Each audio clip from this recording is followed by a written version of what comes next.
Ini sebentar ya, kita mesti ulang nih. Ini nggak salah denger nih saya, Caimin. Anak muda ini luar biasa. Saya nggak tahu harus sebut luar biasa atau kebablasan ya. Tapi terhadap Mahfud MD dan Muhaimin Iskandar, dia langsung jelaskan. Nih kurang paham ini dua-duanya. Dengan penutup yang ini, Mas Gibran unggulnya jauh. Jadi kalau menurut saya peringkatnya jadi Mas Gibran, Pak Mahfud dan Gus Muhaimin terakhir.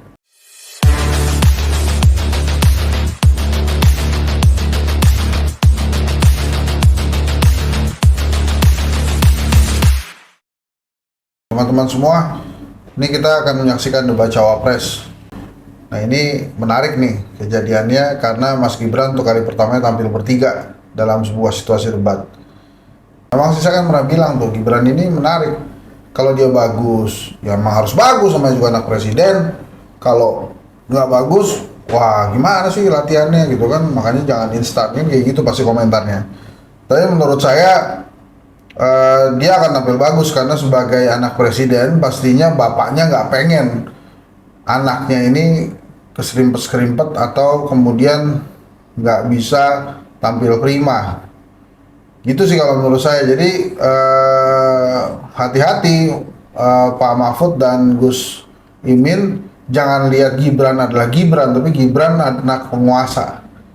Nah ini kalau Anda nggak prima persiapannya, menurut saya siap-siap aja dikuasai oleh Gibran gitu ya. Jadi apalagi kan kalau sampai Anda kepikiran bahwa yang dilawan adalah anaknya bos Anda, waduh pasti jelek banget deh. Ini kita mulai ya. Untuk menuju Indonesia emas dibutuhkan generasi emas. Kita harus mampu merubah future challenge menjadi future opportunity. Kita harus punya future talents yang dilengkapi dengan future skills. Untuk itu, hilirisasi digital akan kami genjot. Kita akan siapkan anak-anak muda yang ahli artificial intelligence, anak-anak muda yang ahli blockchain, anak-anak muda yang ahli robotik, anak-anak muda yang ahli perbankan syariah, anak-anak muda yang ahli kripto. Bapak dan Ibu yang saya hormati, narasi besarnya di sini adalah keberlanjutan, percepatan, dan penyempurnaan. Terima kasih. Wassalamualaikum warahmatullahi wabarakatuh. Selamat Hari Ibu. Selamat untuk kaum perempuan hebat di Indonesia. Terima kasih. Baik. Waktu habis. Nah ini Gibran tampil membuka debat ini dan menurut saya ya kalau dari pidatonya Mas Gibran sih mentornya Pak Jokowi banget nih. Dia gayanya Jokowi banget, program-programnya juga Jokowi banget. Jadi memang ini anaknya Jokowi, makanya tadi kan saya udah memprediksi di awal tuh. Jangan dilihat Gibran adalah Gibran, tapi Gibran ini anaknya penguasa, wakilnya penguasa.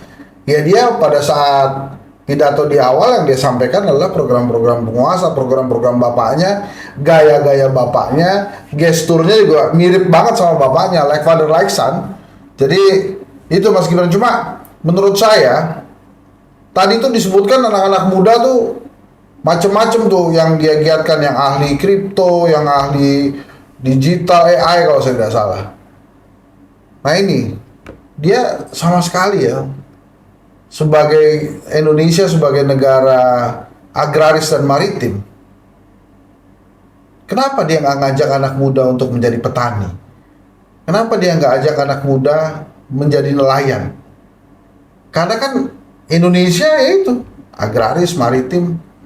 Harusnya jangan sampai anak-anak muda ini malu menjadi petani dan malu menjadi nelayan. Kan saat ini petani-petaninya sudah warga negara yang senior. Nelayan-nelayan juga banyak warga negara senior. Nanti gimana? Siapa yang akan meneruskan jadi petani atau jadi nelayan?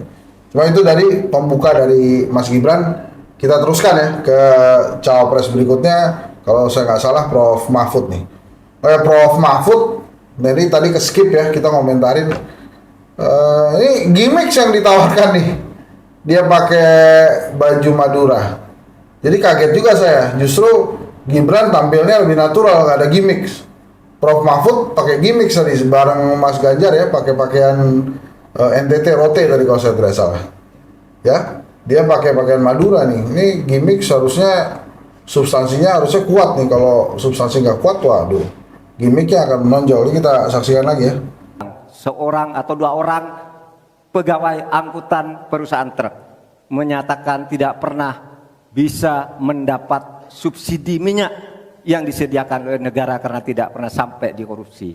Saya juga ketemu dengan seorang Sri Wulan, anak kecil di Parongpong, Bandung Barat. Dia mengajak saya main layang-layang, katanya, "Bapak, saya ingin terbang seperti layang-layang meraih cita, tapi saya tidak dapat."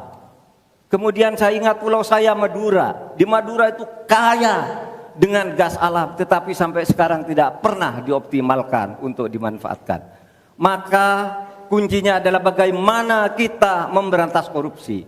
Lalu ada yang tanya kepada saya, "Bapak, kalau Bapak jadi wakil presiden orang takut ditangkap." Saya panggil para ekonom dan para pelaku usaha, "Apa betul Anda takut kepada saya kalau saya wapres?" "Tidak, Bapak. Justru kami perlu seorang penegak hukum seperti Bapak. Karena apa? Kami kalau mau investasi di Indonesia ini diperas. Mau berusaha ini diperas. Kalau kami bayar padahal diperas, lalu ketahuan kami ditangkap katanya kami menyuap." Itulah Indonesia ini pada saat ini. Oleh sebab itu, saudara sekalian, kita harus lawan korupsi. Menimbang istilah anak muda, "Hai koruptor, kutabrak kau. Hai wir, mundur kau wir. Nah korupsi, setabrak." Saudara sekalian, ini semua dalam rangka agar terjadi pemerataan seperti ketentuan pasal 3 Undang-Undang Dasar. Di Al-Quran disebut kaila yakuna dolatan bainal yang. Jangan biarkan kekayaan itu hanya beredar di antara orang kaya. Waktu Bapak selesai. habis. Baik. Oh, itu tadi Pak Mahfud menampilkan pidato perdananya atau pembukanya, menurut saya baik sih. Dan seperti yang saya duga, gimmicksnya juga masih ke bawah ya. Tadi dia sempat nyebur wir, minggir wir. Nah, kalau saya nggak salah tuh tadi ngomong gitu. Jadi itu gimmicks lagi tuh yang ditampilkan. Jadi kaget juga saya Pak Mahfud menampilkan gimmicks. Dan tadi bagus sih dia sampaikan gaya Obama lah ya. Kembali mencontohkan dia ketemu salah satu rakyat ya, menjelaskan sebagai contoh. Ini ciri khas Pak Ganjar juga waktu di debat perdana presiden juga ngomongin gitu. Ini sekarang Prof Mahfud ngomongin lagi gitu ya. Oke, itu tadi Prof Mahfud. Kita ke Caimin nih. Kita saksikan sebentar lagi. Baik, terima kasih Pak Mahfud. Dan Pak Mahfud tidak meninggalkan podium ya teman-teman ya. Jadi dia tetap stay di situ. Tetap stay di podium, tidak seperti Gibran yang maju ke tengah melewati podiumnya dia. Jadi gerakannya itu ada podium. Nah Gibran nih jalan ke tengah di sini antara podium dengan moderator di sini. Kalau Prof Mahfud tetap di podium dia. Ini sekarang giliran Caimin. Bayangkan 100 orang Indonesia kekayaannya di atas 100 juta jumlah penduduk Indonesia. Artinya ini keadaan yang tidak adil. Ini harus kita selepen. Kita juga harus punya keyakinan bahwa 100 orang yang kaya ini kita pajakin bersamaan dengan kita turunkan pajak kelas menengah di Indonesia. Hari ini cabai mahal, telur mahal, beras mahal, barang-barang mahal, tengkulak jahat, mafia penguasai dan merajalela di mana-mana. Padahal rakyat sudah kerja. Ini harus kita selepen. Angka pengangguran sudah 8 juta, 80 juta memang bekerja, tetapi di sektor informal. Mereka tidak mendapatkan penghasilan yang pasti dan bahkan dompetnya dipastikan tipis. Ini yang harus kita selepen. Amin menginginkan bansos yang memang menjadi kewajiban negara ini diteruskan dan bahkan harus ditingkatkan, sehingga kita ingin bansos plus yang semakin membawa rakyat kita memiliki kemampuan daya beli yang mendongkrak ekonomi masyarakat kita. Insya Allah Amin akan memastikan 5% anggaran dari APBN atau sekitar 150 triliun kita khususkan untuk kamu kaum muda Indonesia. Kamu yang memiliki energi besar untuk menjadi bagian terdepan bagi kemajuan bangsa kita. Salah satunya adalah kamu, kredit usaha anak muda yang diberi kesempatan untuk mengakses sebanyak-banyaknya menjadi pelaku ekonomi yang baik.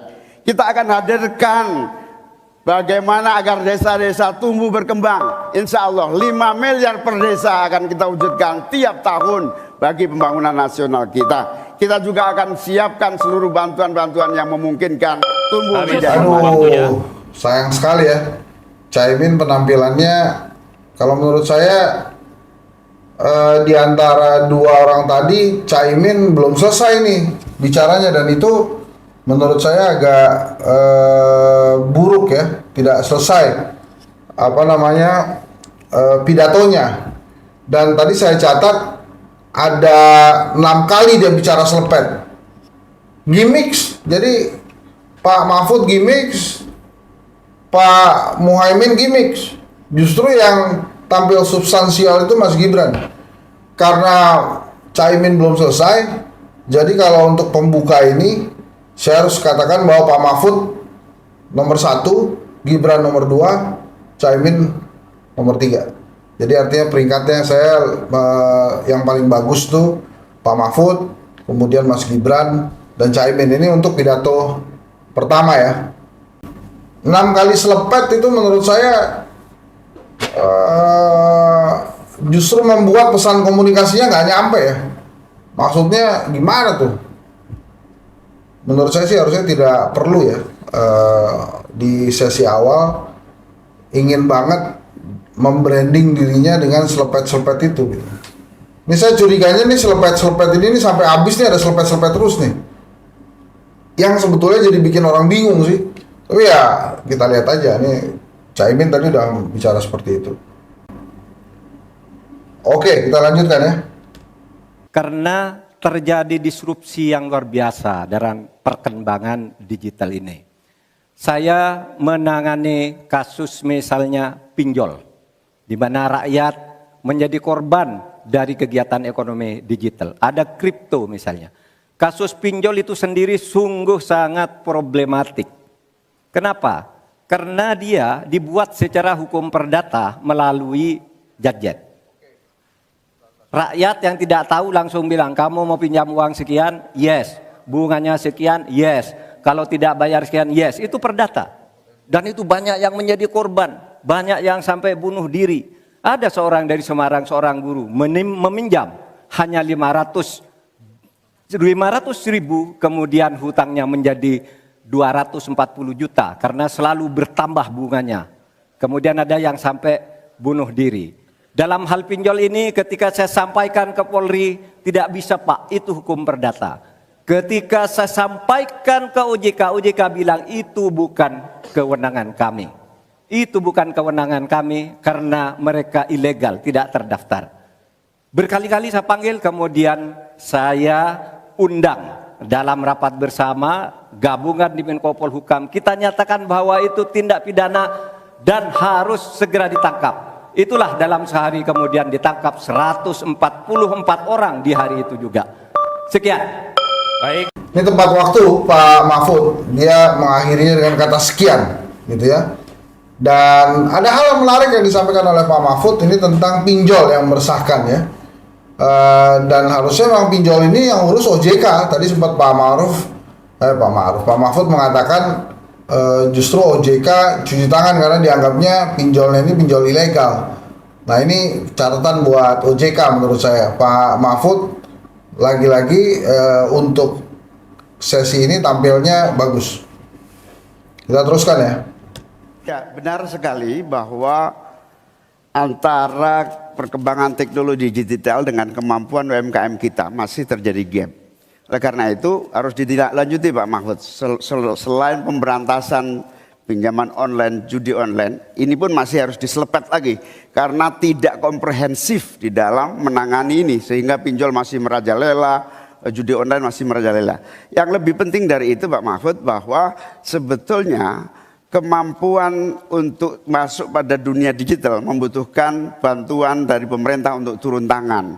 Menangani apa? Mulai dari literasi digital untuk UMKM, yang kedua membantu push pemasaran bagi keberlangsungan UMKM menghadapi persaingan yang sangat ketat. Di sisi yang lain, kita juga membutuhkan kapasitas teknologi kita supaya lebih bisa membantu seperti kecepatan dari internet yang sedang ada di masyarakat kita masih sangat rendah. Lagi-lagi tuh selepet lagi tuh loh, gua nggak cocok tuh. Aduh, padahal pinjol itu masalah besar, nggak bisa cuma diselepet doang, harus diberantas. Kalau yang salah-salah ya selepet.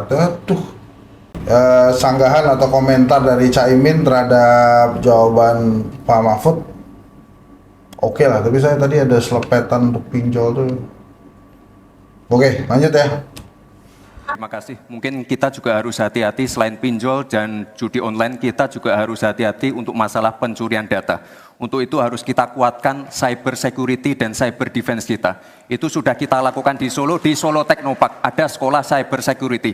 Dan yang perlu ditekankan lagi adalah bagaimana para e-commerce ini bisa comply dengan regulasi kita. Jadi sudah tidak ada lagi nanti ke depan yang namanya shadow banning, yang namanya price dumping, yang namanya barang-barang cross border yang membunuh UMKM kita. Kita ke depan harus melindungi UMKM dan kita ingin sekali lagi, karena tadi Cak Imin bicara masalah literasi keuangan dan literasi digital, ke depan yang kita siapkan harus ada penguatan SDM, penguatan manusia digitalnya. Karena itu kita ingin anak-anak muda untuk ikut andil dalam hilirisasi digital yang akan kita canangkan sebentar lagi. Mohon tenang. Mohon. Nah ini Mas Gibran selesai lebih awal dan dia lagi-lagi menyebut salah satu kekuatannya dia anak muda. Jadi dia mencoba mengambil hati anak muda. Prof. Mahfud nampak agak tersenyum juga gitu ya mendengar penjelasannya Mas Gibran, dan seperti yang sudah saya duga dia pasti akan mengambil contoh Solo yang paling enak dan dia mengerti gitu ya. Tadi dia sempat membicarakan tentang bagaimana menjaga data ya, cyber security dan lain-lain. Oke, kita lanjutkan ya. Alhamdulillah apa yang diusulkan ditambahkan oleh Cak Imin dan Mas Gibran itu sudah ada di visi misi kami semuanya. Tinggal baca itu. Misalnya kalau bicara infrastruktur agar bisa merata tapi aman, kadang-kala kita bicara infrastruktur itu hanya jembatan, rumah, gedung dan sebagainya. Padahal ada 3 infrastruktur yang harus dibangun. 1 infrastruktur fisik seperti yang sekarang ada, lalu infrastruktur regulasi, kemudian infrastruktur digitalisasi. Itu penting dibangun ke depan. Sama terkait dengan itu sudah ada juga cyber security.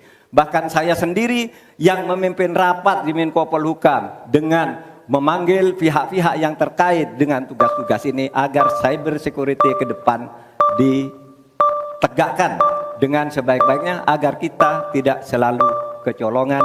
Selesai. Masih so-so ya, sampai saat ini belum ada eskalasi meningkat gitu, memanas belum ada.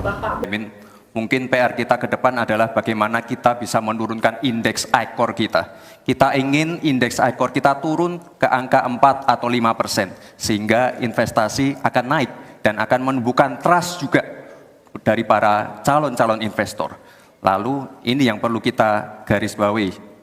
Kita ingin akses untuk logistik harus terkoneksikan sehingga distribusi bisa menurun. Lalu untuk UMKM ini memang PR kita ke depan juga.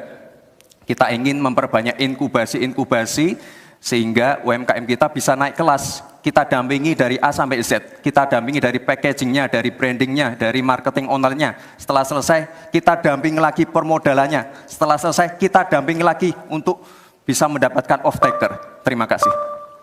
Ini Mas Gibran menarik nih, dia bicara tentang indeks ICOR ya. Kenapa saya katakan menarik? Sebetulnya dia tinggal ngomong aja ke bapaknya, Pak, itu indeks ICOR kita diturunin dong. Indeks ICOR itu efisiensi ya. Jadi ada pembangunan yang nggak efisien sebetulnya. Maka indeks ICOR kita itu sekarang tinggi. Nah ini Gibran bicara tentang indeks ICOR yang harus diturunkan. Nah ini menarik nih, ini soalnya anak presiden nih. Tapi keberanian dia mengambil resiko, dia bicara tentang ICOR ini perlu diacungi jempol. Sama nih seperti Pak Prabowo kemarin, capresnya Mas Gibran, dia juga nggak menghabiskan waktu yang disiapkan. Ini masih tersisa 8-9 detik. Tadi dia sudah selesai, ya sudah selesai. Ya daripada kalau diterusin blunder kan, ini strategi yang bagus juga menurut saya. Kita teruskan lagi ya teman-teman ya. Di lapangan Pak, investasi itu sulit loh Pak. Prosedurnya bertele-tele, ada konflik of interest di mana pejabat yang ngurus itu misalnya harus mendapat sesuatu tapi disalurkan lewat si A. Itu laporan yang masuk ke saya.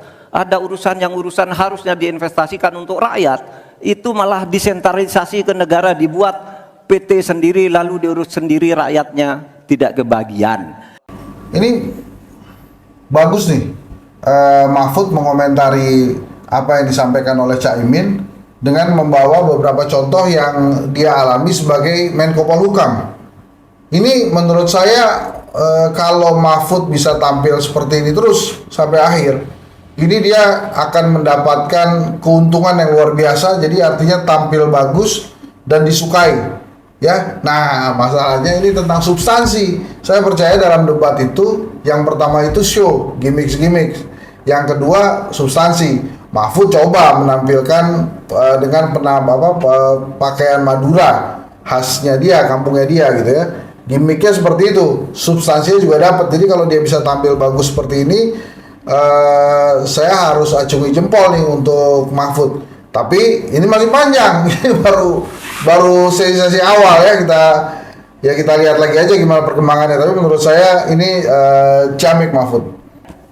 Memang apa yang disampaikan Pak Gibran, selain kita bantu permodalan dan kapasitas untuk produksi yang meyakinkan para investor masuk, ada prasyarat-prasyarat mutlak yang disiapkan pemerintah. Sekaligus menanggapi Pak Mahfud, kita punya undang-undang Omnibus Law, kita punya sistem baru yang lebih efektif dan ramah terhadap investasi. Tetapi sekali lagi, pemerintah terlampau lambat dalam mengimplementasikan itu semua, sehingga harus kita selepet supaya lebih cepat lagi menyediakan sarana dan prasarana bagi percepatan izin. Berbelit-belitnya izin saya setuju, menjadi penyebab utama trust itu hilang. Hah?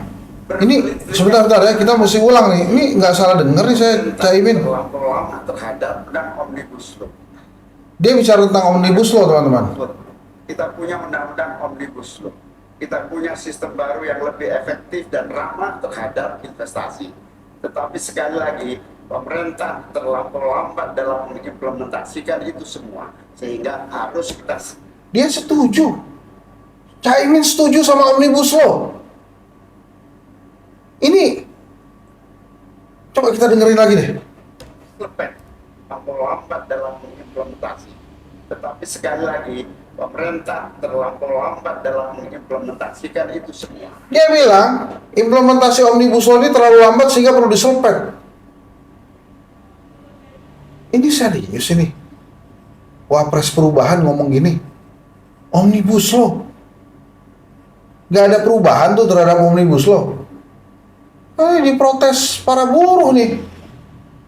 Wah, saya kaget terus terang. Caimin bicara setuju Omnibus Law dan harus dipercepat implementasinya. Ini mengagetkan terus terang. Karena harusnya semangat perubahan itu justru salah satunya adalah merevisi undang-undang Omnibus Law, bukan mengimplementasi lebih cepat. Ini kalau dibahas rame nih. Terus perubahan macam apa yang akan dibawa oleh Anies Muhaimin. Karena Omnibus Law adalah salah satu undang-undang yang masih jadi polemik di kalangan teman-teman buruh. Dan teman-teman ya, ini saya ingatkan, buruh itu bukan saja buruh-buruh pabrik loh. Kita-kita atau Anda sekalian yang masih terima gaji, itu hitungannya buruh loh. Dan baca deh Omnibus Law. Ya, ini kaget juga saya dengar Caimin menerima Omnibus Law, bahkan implementasinya harus dipercepat kata dia. Ya ampun, kaget saya terus terang. Buruh itu bukan saja buruh-buruh pabrik loh. Kita-kita atau Anda sekalian yang masih terima gaji, itu hitungannya buruh loh. Dan baca deh Omnibus Law. Ya, ini kaget juga saya dengar Caimin menerima Omnibus Law, bahkan implementasinya harus dipercepat kata dia. Ya ampun, kaget saya terus terang. PR kita ke depan harus bisa menambah penerimaan negara. Untuk itu, kami dari Paslon 2 akan membentuk lembaga badan penerimaan negara yang dikomandoi langsung oleh Presiden.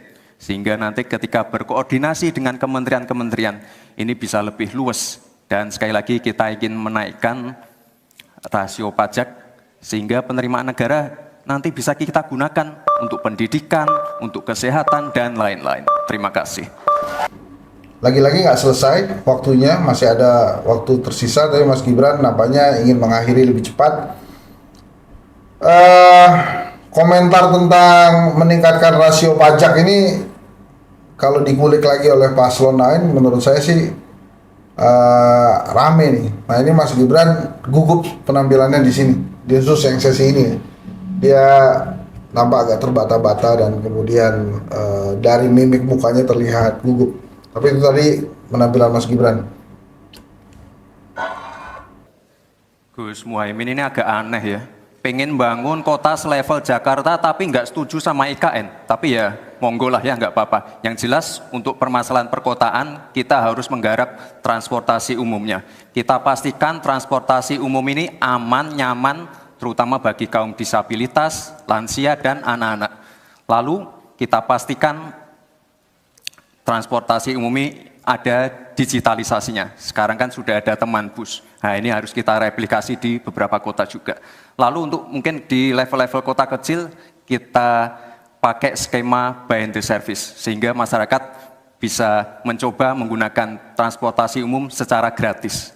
Lalu untuk masalah kumuh, nah ini perlu kolaborasi. BSPS dari Kementerian PUPR, RTLH dari Pemda, dan juga CSR dari swasta. Terima kasih. Gus Muhaimin ini agak aneh ya. Serangan Gibran lagi untuk Gus Muhaimin. Ini percaya diri sekali Gibran di debat ini, saudara-saudara. Teman-teman, viewer semua. Nyengir Gus Muhaimin kan. Dibilang agak aneh. Tapi Gibran bilang nggak apa-apa katanya.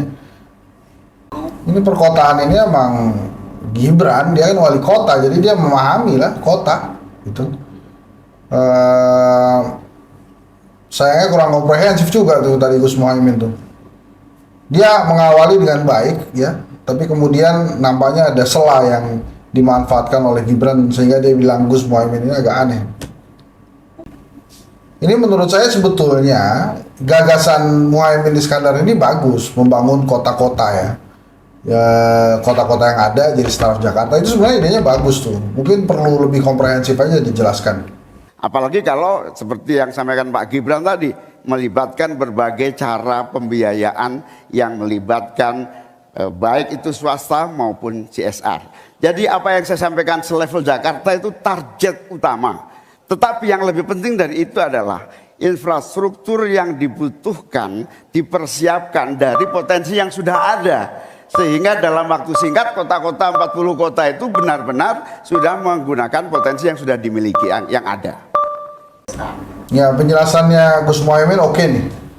Jadi dia mulai lebih komprehensif menjelaskan datang dari mana aja dananya, termasuk itu ya, termasuk CSR. Dan Mas Gibran dan Pak Mahfud tadi sempat tertangkap seperti menyampaikan gestur setuju gitu ya. Tadi itu pertanyaan yang dibaca oleh moderator, bagaimana strategi paslon untuk memastikan penyediaan infrastruktur sosial tanpa membebani keuangan daerah? Kayaknya belum terjawab. Tadi yang dijawab tuh infrastruktur fisik semua tuh. Infrastruktur itu kan ya ada infrastruktur sosial, ya itu yang penting. Kemudian regulasi. Regulasi sekarang ini agar Ini Prof Mahfud nampak seperti sedang ngetes mahasiswanya nih ke Gibran ya. Dia menjelaskan itu tadi pertanyaannya ada infrastruktur sosial tuh. Infrastruktur yang disampaikan Pak Gibran menjadi bagian dari yang perlu disediakan. Tapi infrastruktur sosial atau infrastruktur kerakyatan pada dasarnya kita bisa melibatkan semua pihak untuk hadir dan memberikan solusi. Contohnya infrastruktur gedung-gedung sekolah yang memberikan kesehatan, kecerdasan bagi masa depan anak didik kita. Apa yang bisa kita lakukan? Misalnya kita bebaskan pajak buat seluruh penyelenggara pendidikan supaya fiskalnya terpenuhi, supaya pendidikan bisa terjangkau, sehingga semua bentuk pendidikan, semua bentuk yang berkaitan dengan pencerdasan kehidupan masyarakat kotanya, maka dibebaskan pajaknya. Ini memang pertanyaan infrastruktur sosial ya. Ini agak ngambang sih. Jadi mungkin panelis mestinya lebih jelas lagi tuh, karena infrastruktur sosial bisa jadi tentang modal sosial. Kalau tadi Caimin mengatakan tentang kerakyatan ya. Ini bisa banyak perspektif sih. Tapi ya kita lihat aja nanti gimana Mas Gibran menjawab sanggahan dari Prof Mahfud dan Gus Muhaimin. Mungkin Prof Mahfud dan Gus Muhaimin kurang paham dengan apa yang sudah saya paparkan. Saya tadi juga bicara masalah infrastruktur sosial, stunting itu loh Pak. Ya, tapi nggak apa-apa, saya perjelas lagi. Kita punya program makan siang gratis. Banyak yang nyinyir, tapi sekali lagi Pak, program makan siang gratis ini adalah investasi menuju Indonesia emas. Program makan siang gratis 400T ini adalah stimulan untuk ibu-ibu, warteg-warteg, warung-warung, catering-catering yang ada di daerah. Wah, anak muda ini luar biasa. Saya nggak tahu harus sebut luar biasa atau kebablasan ya. Tapi terhadap Mahfud MD dan Muhaimin Iskandar, dia langsung jelaskan. Nih kurang paham ini dua-duanya. Aduh, duar. Ini saya yakin kaget ini Mahfud dan Muhaimin Iskandar mendengar komentar Gibran. Wah, lagi-lagi jangan dilihat Gibrannya, ini lihat penguasa sedang bicara, saudara-saudara. Mungkin Prof Mahfud dan Gus Muhaimin kurang paham. Mas Gibran memaknai infrastruktur sosial salah satunya stunting. Saya udah sempat katakan tadi, infrastruktur sosial ini akhirnya perspektifnya akan banyak gitu kalau nggak dijelaskan secara gamblang apanya gitu. Jadi kalau kemudian perspektifnya berbeda ya dengan Prof Mahfud dan Gus Muhaimin, saya sih nggak terlalu menyalahkan mereka bertiga gitu, karena memang perspektif infrastruktur sosial itu akhirnya banyak banget. Tapi nggak apa-apa, saya perjelas lagi. Kita Gayanya Pak Jokowi ya. Tapi nggak apa-apa, saya perjelas lagi, Jokowi banget. punya program makan siang gratis. Banyak yang nyinyir, tapi sekali lagi Pak, program makan siang gratis ini adalah investasi menuju Indonesia emas. Makan siang gratis banyak yang nyinyir. Iya sih, karena pertanyaannya banyak yang mengadakan siapa? Cateringnya, yang punya perusahaan catering siapa? Terus gimana? Menunya gimana? Ya terus kemudian juga biayanya mau dari mana gitu ya. Bukan tentang nyinyir ya sih menurut saya ini Mas Gibran, tapi bagaimana penjelasannya lebih dalam tentang makan gratis ini. Itu kalau yang kita lihat di media sosial kan Pak Prabowo lagi masak segitu banyak gitu. Apakah seperti itu? Atau memang sudah kontrak dengan cateringnya tinggal bagikan ke anak-anak sekolah yang dituju oleh Mas Gibran ini. Ini mengagetkan, Mas Gibran. Saya nggak bisa membayangkan juga nanti reaksi netizen itu gimana. Apapun itu, yang dihadapi Mas Gibran adalah orang yang jauh lebih tua gitu ya. Tapi kalau kita melihat ini equal, ya boleh-boleh aja Mas Gibran begitu. Makanya saya persilahkan teman-teman mengomentari aksi Mas Gibran tadi mengagetkan Gus Muhaimin dan Mahfud MD. Mahfud, kalau diplomasi sebagai pemasaran itu normatif ya. Ini sudah menjadi pengetahuan umum. Yang paling penting itu adalah bagaimana nyelepet para diplomat berubah wajah menjadi pemasar-pemasar yang tangguh. Diplomasi pemasaran yang ekspansif itu tidak kita miliki. Karena memang seluruh cara kerja diplomasi kita masih politik dan sangat normatif. Yang kedua, kita bisa hadir di dalam dunia perdagangan global kalau kualitas produksi dalam negeri kita juga punya standar yang baik. Saya sampai hari ini sangat prihatin. Kita tidak ada satupun yang terus mengupgrade secara masif kualitas dan standar, semuanya kayak dibiarkan tumbuh sendiri-sendiri gitu.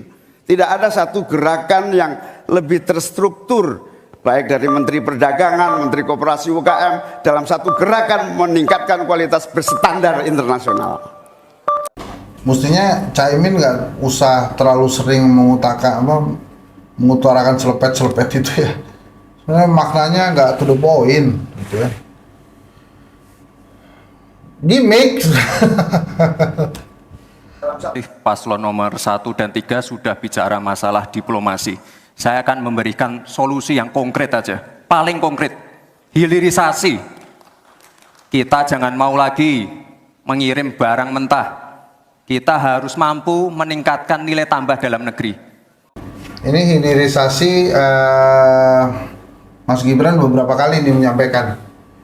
Di sini juga dia menyampaikan lagi. Bahkan dia katakan sebagai contoh atau solusi yang konkret hilirisasi. Hilirisasi ini mesti dicek lagi karena untuk penyerapan tenaga kerja justru makin kecil hilirisasi ini. Jadi kalau untuk penyerapan tenaga kerja tadi kan Mas Gibran bilang 19 juta lapangan kerja baru ya yang dia janjikan tuh di awal debat tadi. Kalau dia terus-menerus ngomong hilirisasi, ini kalau salah saya mohon maaf, tapi seingat saya datanya kalau hilirisasi itu justru lapangan kerjanya makin lama makin kecil karena banyak diisi akhirnya oleh tenaga kerja asing ya. Nah ini Mas Gibran berkali-kali ngomong hilirisasi. Nah ini kan hilirisasi juga program andalan bapaknya. Nah soal hilirisasi itu sudah masuk sebenarnya Mas Gibran. Saya tadi kan bicara soal penguatan ketahanan ekonomi nasional. Itu di dalamnya memang sudah ada hilirisasi dan industrialisasi yang aman lingkungan. Itu selesai. Ini sekarang segmen yang ditunggu-tunggu nih karena si cawapres ini bisa saling sanggah, saling nanya ya. Nah ini kita saksikan lah. Terima kasih. Ini karena Prof. Mahfud adalah ahli hukum. Saya ingin bertanya bagaimana regulasi untuk carbon capture and storage. Regulasi carbon capture and storage ya. Ini pertanyaannya ngetes ini.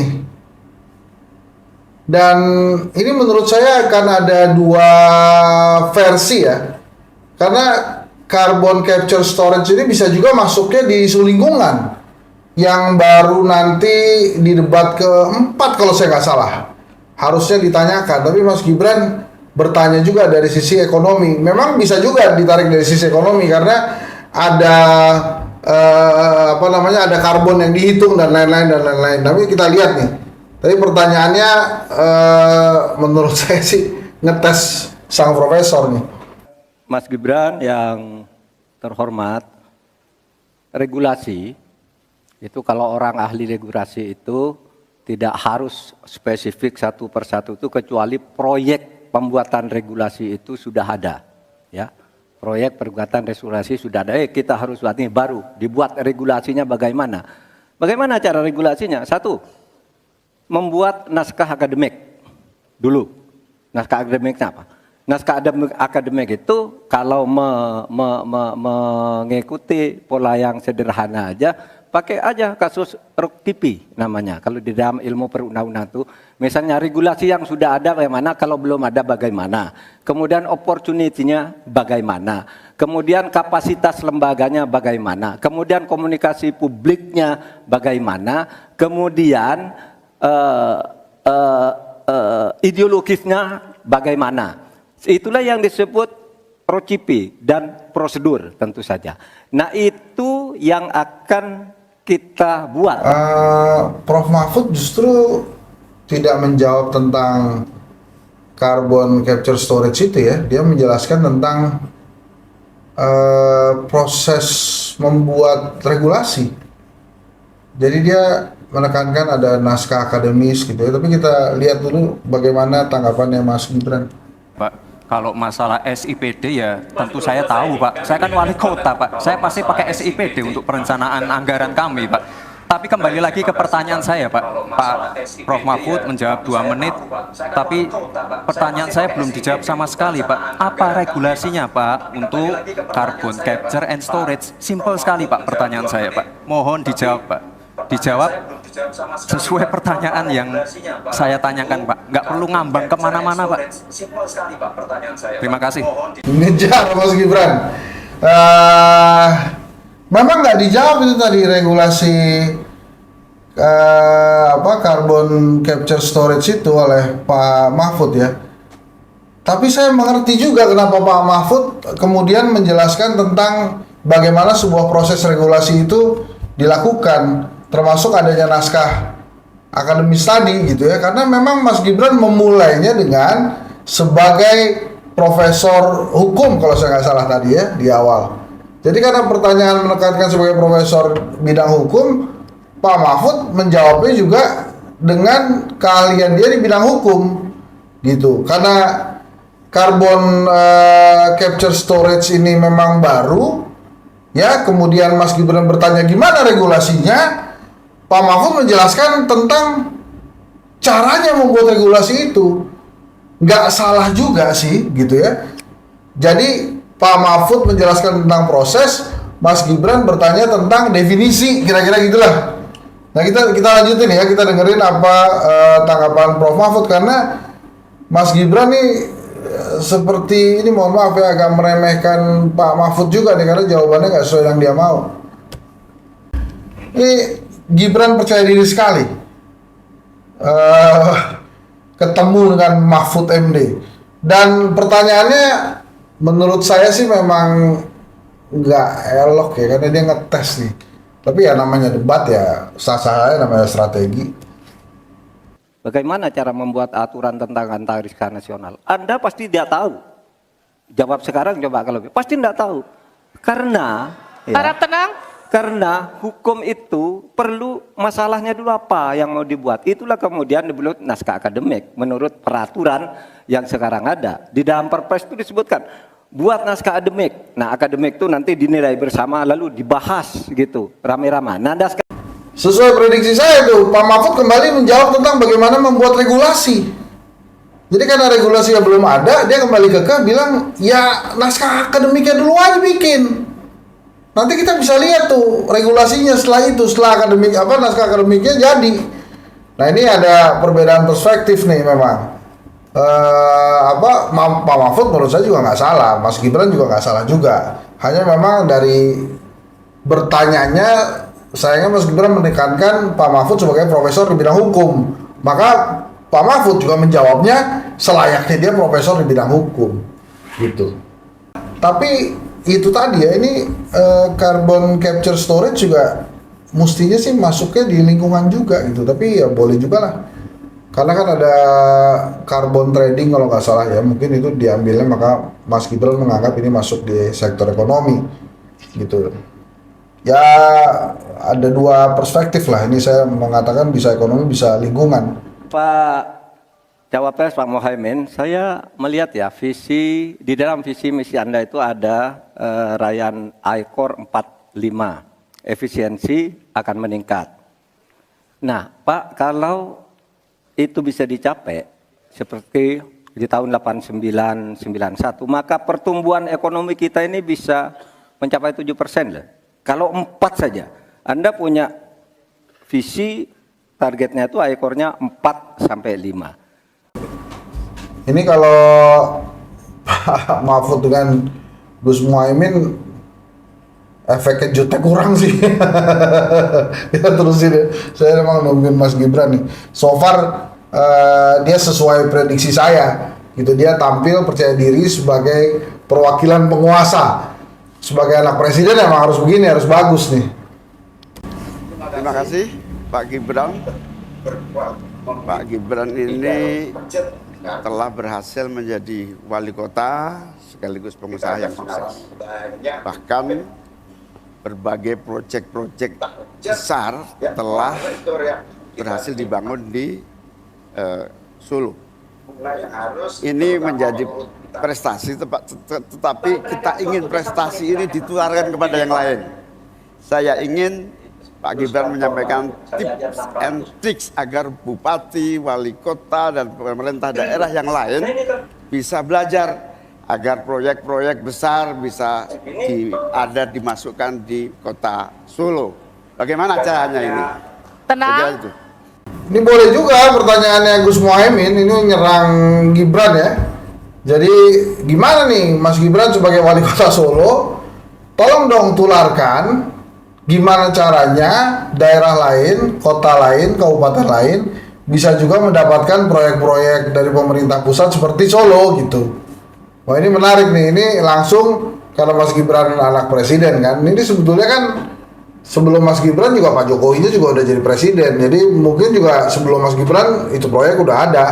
Tapi kita dengarkan ya jawaban Mas Gibran. Sekarang Indonesia itu sudah memulai yang namanya pemerataan pembangunan. Yang dibangun bukan hanya Solo saja. 53% investasi kita sudah ada di luar Jawa. Kalau kita pengen fair ya Gus, jumlah... Jadi ini kenapa saya ketawa. Jadi Mas Gibran kembali menjawab dengan cara mendekati Gus Imin. Jadi meninggalkan podiumnya, mendekati podium Gus Imin. Dan pada saat Mas Gibran menjawab, itu mikrofonnya Gus Imin jatuh. Jumlah anggaran yang digelontorkan ke Solo sebelum saya jadi wali kota itu lebih besar. Saya tahulah ini arah pertanyaannya kemana. Nah kan, sebelum saya jadi wali kota, dananya lebih besar tuh kata Mas Gibran tuh. Ya itu tadi saya bilang, bukan tentang Gibran yang jadi wali kotanya, tapi Pak Jokowi sebagai presiden sebelumnya wali kota Solo. Jadi ya wajar juga kalau Pak Jokowi ingin membangun Solo. Jadi memang Solo terus yang dibangun. Dan Mas Gibran bilang sebelum saya jadi wali kota, dananya juga banyak, lebih besar dari saya lagi katanya. Tapi intinya memang, dan Mas Gibran memahami nih pertanyaannya Gus Muhaimin. Dia bilang saya tahu ini arahnya kemana. Jadi kan seolah-olah kan udahlah jawab aja, karena Anda anak presiden makanya proyek datang semua ke Solo, kira-kira gitulah ya. Ini agak-agak senyum-senyum tipis juga Mas Gibran jawabnya nih. Tapi yang jelas ini Gus, apa yang sudah dibangun, yang kita lihat bukan bangunan fisiknya saja, tapi kita lihat impact-nya ke warga. Bangun masjid menggunakan CSR dari Abu Dhabi, impact-nya apa? UMKM kita sekarang melesat. Ini dia bilang beberapa proyek itu justru masuk ke Solo nggak pakai APBN. Lah iya bos, jelas saya nggak pakai APBN. Dari mana gitu kan? Sumbangan CSR, sumbangan dari negara lain. Ya karena bapak Anda presiden bos. Gitu aja sih sebetulnya. Tapi ya, berusaha lah Mas Gibran mengelak di kesana kemari. Ya cobalah, tadi dia mengatakan bahwa wisatawan di Solo lebih banyak dibandingkan wisatawan di Jogja. Tapi sepengalaman saya, harga hotel di Jogja itu masih lebih mahal dibandingkan harga hotel di Solo. Jadi artinya wisatawan di Jogja juga banyak tuh. Jadi belum bisa menggeser Jogja juga nih Solo nih. Tapi ya itu kita dengarkan aja penjelasan Mas Gibran, kan dia mesti berkelit-kelit lah. Mungkin ini sesi yang nggak mudah nih buat Mas Gibran. Yang saya tanyakan belum dijawab. Tenang. Saya itu tanya tips and triknya agar investasi ataupun proyek-proyek besar bisa di sana. Sebab saya lihat itu ada 32 proyek pemerintahan pusat, ada juga berbagai program-program yang luar biasa, patut kita banggakan. Dibandingkan dengan misalnya Kota Madiun yang hanya 11%. Wah, agak tegang nih Mas Gibran mukanya nih, disanggah lagi sama Gus Imin nih. Agak tegang mukanya Mas Gibran nih, nampaknya ada luapan emosi juga di pertanyaannya, soalnya memang jenis pertanyaan yang tidak disukai nih, karena ada kaitannya dengan nepotisme, dinasti politik. Dia kemarin juga waktu di debat perdana begitu ditanya tentang MK kan, reaksinya wah berdiri menyemangati gitu kan. Wah, ini sekarang kita lihat juga nih reaksinya. Tapi kita lihat mimik mukanya Mas Gibran nih tegang nih di pertanyaan ini. Kayak itu tadi, dia tidak terlalu nyaman dengan pertanyaan yang ada kaitannya dengan privilege dan dinasti politik kelihatannya. Cirebon hanya 7%, Tasikmalaya. Kita ingin triknya apa sehingga akses pendanaan pembangunan itu bisa bersifat adil dan merata, bukan hanya di satu kota, tapi berada di seluruh. Mas Gibran, yang menjadi dia catatan saya terlihat adalah sekali keadilan dalam melaksanakan seperti APBN. memanas-manasi Kalau kita Gus jadi Imin ya, pemerintah pusat nanti, dan tugas kita nampak menahan membagi secara emosi yang tadi saya adil katakan. seluruh proyek-proyek nasional kita. Lalu kita juga harus berkolaborasi, tidak semuanya pakai APBN. Ada yang pakai APBN plus APBD plus dibantu, saya sering dibantu Pak Ganjar, gubernur saya. Ini kolaborasi, jadi tidak semuanya APBN, ini kolaborasi, ada CSR juga, ada BUMN juga, ini kolaborasi. Dan sekali lagi sebelum itu masuk, kami para wali kota menyiapkan readiness kriteria, itu. Jadi ya saya kira ini cukup fair, Gus. Ayo mana pendukung? Apresiasinya. Apresiasinya. Kita berikan apresiasi untuk seluruh calon wakil presiden malam hari ini. Lagi deh, Mas Gibran lagi. Wah. Jadi dia kembali tampilkan gayanya pada saat debat perdana, menyemangati pendukungnya dengan mimik muka yang memang mengeras, menahan emosi, gayanya sama. Ini jadi sebetulnya kalau kita catat nih, begitu ada masuk pertanyaan tentang privilege anak presiden, dinasti politik, Gibran cukup menahan emosi, berusaha menahan emosi. Dan ini sudah terlihat 2 kali pada saat debat perdana. Dia juga kelepasan ya, berdiri kemudian seperti menyemangati. Pertanyaan dari Gus Imin tadi juga nampaknya menggelitik emosinya dia, sehingga selesai menjawab pun dia berusaha meluapkan emosinya. Jadi ini catatan penting. Memang susah emang kalau selalu dikaitkan dengan dinasti politik dan privilege gitu ya, dan suka atau tidak suka ya, memang Gibran bukan anak muda tapi dia memang anak presiden, jadi ya begitu itu. Wapres nomor urut 2 untuk menjawab, waktu Anda 2 menit. Prof Mahfud, yang namanya menaikkan rasio pajak dan menaikkan pajak itu beda. Satu, gimana caranya menaikkan penerimaan pajak atau menaikkan rasio pajak? Saya tadi sudah bilang di segmen sebelumnya, kita akan membentuk badan penerimaan pajak, dikomandoi langsung oleh presiden, sehingga ini menurut saya strategi Gibran ya, dia jadi selalu menjawab, tidak diam di podiumnya tapi dia mendekati lawan bicaranya. Ini kalau di dalam sepak bola ini sering sekali digunakan oleh para penendang penalti. Kipernya dan penendang penalti itu saling perang mental tuh. Biasanya kiper tuh langsung mendekati si penendangnya supaya penendang bolanya ini agak gemeteran gitu ya, kemudian tidak fokus dan akhirnya salah nendangnya gitu. Ini strategi ini namanya juga dilakukan oleh Mas Gibran. Jadi dia mendekati ke Caimin kalau Caimin nanya, mendekati ke Prof Mahfud kalau Prof Mahfud nanya. akan mempermudah koordinasi dengan kementerian-kementerian terkait. Itu Jadi DJP dan bea cukai akan dilebur jadi satu, sehingga fokus dalam penerimaan negara saja, tidak akan mengurusi lagi masalah pengeluaran. Lalu sekali lagi digitalisasi penting. Saya melihat di Kementerian Keuangan juga sudah menyiapkan, tapi mungkin aplikasinya masih pada tahap testing and enrichment. Kita melihat sudah ada core tax system yang akan disiapkan. Ini nanti akan mempermudah proses bisnis, mempermudah proses administrasi, memperbaiki pelayanan pajak. Misalnya sekarang nanti ketika sistemnya itu keluar, ketika kita akan melaporkan SPT tahunan, Mas Gibran agak meremehkan apa yang disampaikan Pak Mahfud ya. Padahal pertanyaan Pak Mahfud bagus juga, hati-hati kalau dengar-dengar naik pajak itu rakyat sensitif. Mas Gibran tersenyum, ini tersenyum percaya diri menurut saya. Ya itu tadi lah, anak presiden namanya juga canggih dia. Ya agak beribet ya, memang penjelasan Mas Gibran tentang pajak ini. Ya mesti banyak belajar kalau menurut saya. Tapi ini mungkin sedikit ya dari beberapa hal yang sebetulnya dia kuasai. Yang paling penting itu dia menguasai panggung sih memang. Mendekati itu dia berusaha menutupi kelemahannya. Tapi memang kalau untuk pajak Mas Gibran nggak oke jawabnya.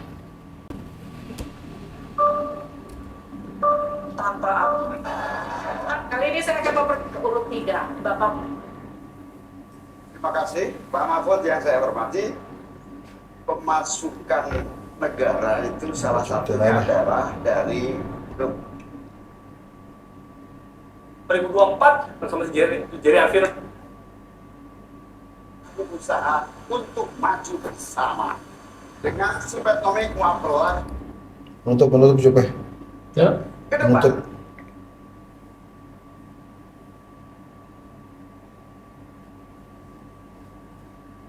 Kalau ada waktunya kita kasih apresiasi Dengan sesi tanya jawab dan juga saling Bupati menyampaikannya, kemudian sesi lagi yang kita tahan dulu, kami akan pilu 2024. Lakukan hilirisasi untuk program. Akan tenang, kita Kita akan masih melanjutkan. dalam sesi, mohon tenang, waktu belum selesai, kami persilakan. Saudara-saudara seluruh bangsa Indonesia, kami Ganjar dan Mahfud ingin memastikan untuk menyelenggarakan negara. Kembali. Pak Gibran, kami masih menunggu Pak Mahfud, silakan maju ke podium. Ini penutup ya, kita lihat nih masing-masing paslon nih punchline-nya gimana. Sarung adalah simbol kesetaraan dan keadilan. Sarung itu lembut, tapi di tangan orang yang baik bisa jadi selepet atas ketidakadilan dan kecurangan. Yang tidak ada dalam kebijakan ekonomi kita saat ini adalah keberanian untuk mewujudkan aturan main yang adil dan Selepet lagi. keberanian untuk berpihak kepada rakyat. Itulah kenapa kami menggagas Slepetnomics sebagai solusi ekonomi kita. Segala ketidakadilan kita selepet. Slepetnomics adalah gagasan ekonomi yang sudah diuji oleh para pakar dan berbasis pada pengalaman batin dan juga pengalaman rasa. Ke depan, proyek yang menyedot begitu banyak uang rakyat hanya untuk memenuhi selera tertentu, kita harus selepet. Kita hadirkan perubahan berupa pemerataan dan pembangunan kota-kota dan desa-desa di seluruh Indonesia. Ke depan, kecurangan pembuat aturan yang merangkap sekaligus pemain bisnis harus kita selepet.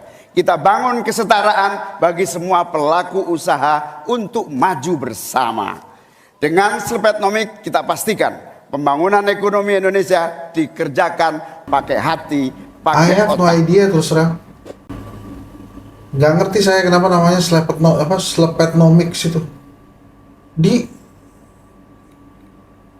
Kenapa sih terlalu selepet gitu penampilan Caimin hari ini ya? Saya harus apresiasi pembangunan pakai hati pakai otak itu bagus banget gitu. Saya tadinya kepikiran dia sama closingnya seperti Mas Anies kemarin, Wakanda No More, Indonesia Forever. Tapi dia ternyata lebih milih hal baru, selepetnomik, yang saya terus terang nggak ngerti kenapa mesti selepet-selepetan. Walaupun saya harus akui kerja pakai hati dan otak itu bener, bagus menurut saya. Tapi ada satu yang saya nggak suka, dia baca. Debat itu tentang show, teman-teman. Kebayangkan kalau kita nonton film, tapi pemainnya itu sambil baca skenario, nggak enak kan? Saya nggak ngerti kenapa, walaupun saya tahu ada fasilitas bisa baca, tapi akan lebih enak buat orang ngeliat pemimpinnya dia itu bisa impromptu, atau misalnya minimal tidak pakai teks lah, dia jelasin aja santai. Ini saya punya konsep namanya selepetnomics gitu ya. Kerja pakai hati, pakai otak, menyapa aja. Itu tadi menurut saya dia terbebani tampil harus seperti Anies Baswedan nih. Jadinya penutupnya nggak oke karena dia baca. Kita lihat Gibran dan Mahfud. Indonesia ini negara besar. Kita harus bersyukur di tahun 2020 sampai 2030 nanti kita akan mendapatkan bonus demografi. Saat itulah sebagian besar penduduk kita ada pada usia produktif. Ini kesempatan kita untuk meningkatkan produktivitas nasional. Peluang untuk menuju Indonesia emas makin terbuka lebar. Tapi Bapak Ibu yang saya hormati, teman-teman sesama anak muda, ingat, kesempatan ini hanya datang sekali. Kesempatan ini tidak akan terulang lagi. Untuk itu kita harus kerja keras, kerja fokus, berani melakukan lompatan. Saya ucapkan terima kasih kepada Pak Prabowo yang sudah memberikan saya kesempatan untuk ikut andil dalam kontestasi ini. Saya sangat bangga sekali saya menjadi bagian dalam perjalanan menuju Indonesia emas. Saya ucapkan terima kasih juga Prof. Mahfud, Gus Muhaimin. Saya sangat senang sekali bisa satu panggung dengan orang-orang hebat seperti ini. Senang sekali anak muda bisa bertukar pikiran dengan ketua umum partai dan seorang profesor. Saya harus akui penutupnya Mas Gibran lebih strong timbang Muhaimin Iskandar. Dia tanpa teks dan gayanya. Terima kasih Pak Prabowo, terima kasih Pak Mahfud, terima kasih Gus Muhaimin sambil salaman. Gesturnya dia memang itu ciri khasnya dia, sambil nunduk gitu ya, salaman sambil nunduk, itu gesturnya dia. Saya rasa yang menjadi perdebatan setelah debat ini antar paslon itu sebetulnya boleh ninggalin podium apa enggak gitu. Kalau Mas Gibran ini kan jalan-jalan nih, memang akhirnya dia menguasai panggung sih, jalan-jalan, tapi karena tidak diprotes oleh moderator ya, jadi kelihatannya boleh-boleh aja. Tapi saya yakin setelah ini akan jadi perdebatan tuh, boleh nggak meninggalkan podium. Nah ini bagus nih Mas Gibran. Kita lihat ya yang terakhir ya, Prof. Mahfud ya. Ganjar Mahfud menyiapkan 21 program unggulan senilai 2.500 triliun rupiah selama 5 tahun, yaitu 1. 17 juta lapangan kerja, 1 desa, 1 fasket, 1 nakes, 3 uang saku kader posyandu, 4 10 juta hunian, punya rumah semudah punya motor, 5 sekolah dapat gaji, lulus pasti kerja, 6 1 keluarga miskin, 1 sarjana, 7 perempuan maju, 8 buruh naik kelas, 9 kuliah gratis untuk anak prajurit dan bayangkara, 10 mudah berusaha termasuk UMKM dan koperasi, 11 masjid sejahtera, pengurus masjid terlindungi, 12 guru ngaji dan guru agama lain digaji, pasokan pangan aman, harga enak di kantong, lansia bahagia, anak cucu gembira, 15 petani bangga bertani, 16 di laut kita jaya nelayan sejahtera, 17 disabilitas mandiri berprestasi, 1 desa 1 mobil akses, 18 internet super cepat gratis Ya. dan merata. Kedua, gua nggak ngerti kenapa dia harus baca teks Lanjut. 1 sampai Tapi 20. harus tepat sasaran. Siapa yang ingat? 20 sikat KKN Endingnya nggak oke banget. dan terakhir KTP Asli nggak Sakti. oke banget. Substansi itu nomor 2, show nomor 1. Nggak ada yang inget juga 1 sampai 20. Bisa di berbagai tempat lagi dia menyampaikannya. Aduh, sayang banget ya. Prof Mahfud endingnya tuh begitu. 2143 cuy. Kalau tadi endingnya nggak begitu, saya bilang dia terbaik dalam debat hari ini. Minimal sama lah, sejajar dengan Mas Gibran ya. Karena Mas Gibran tadi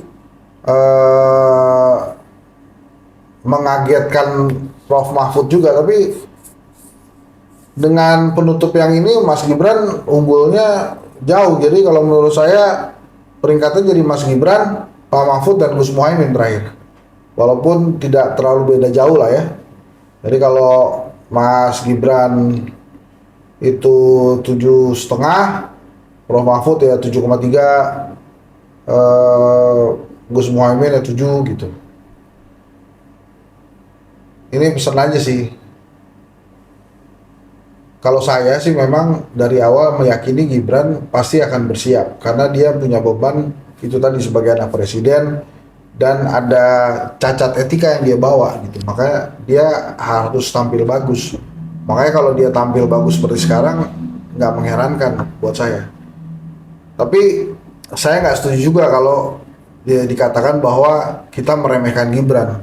Justru sebetulnya sih Gibran yang meremehkan kita nih. Dia ingin memberitahu bahwa dengan kehadiran paman, gue bisa ada di sini nih. Dengan pertolongan paman, gue bisa ada di sini. Dan dia memanfaatkan kehadiran dia di panggung debat ini dengan baik menurut saya. Ini menurut saya pelajaran penting buat Pak Mahfud dan Gus Muhaimin untuk lebih mempersiapkan diri pada saat debat.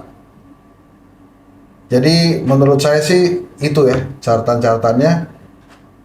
Dan kalaupun ada perdebatan ya itu boleh jalan-jalan apa enggak, itu jadi perdebatan kelihatannya.